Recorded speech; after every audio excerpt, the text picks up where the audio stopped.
Hi there guys, my name is Jacob and welcome to my channel. Now in today's video I would like to discuss the topic of is the UK full state pension of £11,500 enough to live on in 2024? Now before I get started, if you could just hit the like and subscribe buttons, that would really help my channel. Thank you. So I have been reading a lot lately, articles saying that the full state pension of £11,500 is not enough to live on in 2024. And to be honest, that doesn't surprise me. In a post-COVID world where we have had rampant inflation for the last couple of years, sending prices of almost everything through the roof, life has got a lot more expensive for everyone. But as I'm a full-time worker, and so is my wife, our circumstances are a little bit different to the average retiree. But I wanted to just put myself in their shoes for today and have a look at the numbers. If I was retiring right now on a full state pension with my expenses, could I live on that? Would that be enough to sustain us? So the first set of numbers I'm going to do is just for myself, as if I was living on my own as a single person. And then also I'll also add in a second state pension, which would include obviously my wife having the full state pension, to see how that would change our scenario. So let's get started. Now you'll have to excuse me, I have written things down and I have expenses on this sheet, so I am going to look down occasionally. But I worked out for the month of April of 2024, my expenses for the entire month came to £1,871. Now that includes everything you can think of, so mortgage, food, bills, council tax, you name it. Everything that we spent out of our current account last month, that includes. So that is, again, £1,871. Now, as I said before, the UK state pension, if you have a full state pension, which requires you to have 35 years of full-time working to be able to be eligible for that, that is £11,500 a year. So that works out, if you divide that by 12, that works out to £958 a month. So straight away, there is a massive discrepancy between my £1,871 of expenses compared to £958 that the state pension would pay me. But I'm going to take out my mortgage because I'm going to assume, and this is a position I would like to be in when I reach retirement age, that I won't have a mortgage by then. My mortgage is currently set to end when I'm 59 years old. That is if I don't overpay, make any more payments, anything like that, and the terms stay the same. It will end at 59 years old. So technically, by the time I reach retirement age, that will actually have been paid off. So let's assume I don't have a mortgage. Well, how much is my mortgage a month? It is £950. That is how much I pay on my monthly mortgage. So if we take out the monthly mortgage payment, then my expenses reduce from £1,871 to £921. So that's a big difference. But if we go back to what does the state pension pay me? Well, the state pension would pay me £958 and my expenses would be £921. So just about the state pension for me as a single person, I would just about be able to sustain my life on the state pension with no other extra income. But to be honest, I don't know about you, but leaving just £37 extra a month, that doesn't give me much wiggle room for anything to go wrong in a month, any extra expenses to crop up. In the figures that I gave you for my monthly expenses, that doesn't include my car insurance, because car insurance is something I pay annually. So when that comes up on the specific month that it comes up in the year, well, if I've only got 37 extra pounds to play with every month, I'm going to struggle to pay my car insurance. And let's be honest, other things in a year crop up.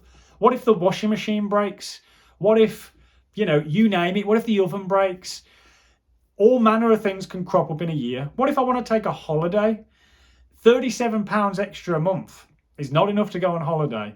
It's not enough to save. You would be saving for years before you go on holiday. So I think we can come to the conclusion that yes, the state pension is enough to cover my expenses, but is it enough to truly live on? Personally, I would say no. I don't think it is. And I think that just shows you, it emphasises the importance of either having an extra income in retirement, whether that be part-time work, whether that be a private pension. And in today's world, everybody should have a private pension of some sort. But how big it is obviously completely up to the individual. You need to be putting in as much as you can, I would say, into a private pension over the course of your career. But some people don't take it seriously. Some people put the bare minimum in. I myself put in 10% of my monthly take home.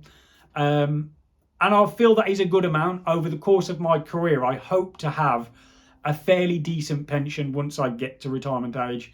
But who knows what will happen. But let's go back to monthly expenses then. So if we don't think the state pension is enough to live on, although technically it does cover my monthly expenses to a certain extent, let's take into consideration if my wife is also earning the full state pension. Well, then in that case, we would be comfortable because the full state pension for two people would then take us to £1,916 for the month. Well, then in that case, my total monthly expenses, even including my mortgage, would be covered. So in essence, we could be on the full state pension now, change nothing about our lives, and we would be able to get by. But I would emphasize the fact of we would be able to get by. It wouldn't leave us much wiggle room. I mean, £916 is what we would get, and our expenses for the month are £1,871. So quick maths on that, you're talking around £45 extra a month. That is your wiggle room. That doesn't even really account for going out for a meal together to a fancy restaurant. That would probably cost more than £45. So really, yes, we could cover our expenses on a full state pension with the two of us. But again, we still would only just be scraping by. We would cover our expenses, but we would do probably little else. And I don't know about you, but that isn't a retirement I want to live. I want a retirement where I'm comfortable. We can do the things we want to do, whether that be hobbies, whether that be traveling the world, whether that be, spoiling family members, friends, things like that. Those are the type of things that I see in my own retirement of being able to do. But if I've only got a full state pension to rely on, whether that be me as a single person or whether that be with my wife as well, it still doesn't allow for the retirement that I want to have. So I come back to the point of, I think it is so important, and I want to stress this, that you take your private pension seriously and make sure that you don't forget about it, and that when you get to retirement age, your private pension is the extra income required that you need to be able to live the retirement that you want to live. There are obviously other ways of earning that money, whether you work part-time or have other things on the side that bring in income, such as an investment portfolio or a rental house, things like that. But whatever it is, whatever you choose to have as part of your supplemental income for retirement, pick one, take it seriously, and make sure it is something that you can rely on once you get to retirement age. Because once you get there, it is too late to think about this. Now, I'm 31 and I am already thinking and planning ahead for retirement, but a lot of people don't. And this isn't me slating those people. Everybody lives their own lives and makes their own decisions. But I have seen people leave retirement decisions far too late, into mid-50s and beyond. To be honest, I think even mid-40s is probably a little late. But you can do big things in your 40s and 50s and kind of make up for things that you didn't do in your 30s. So it's not the end of the world in your 40s, but I think the best advice I could give is just whatever age you are, start now. If you haven't started already, start now. I think in today's video, I have managed to prove that the state pension is livable.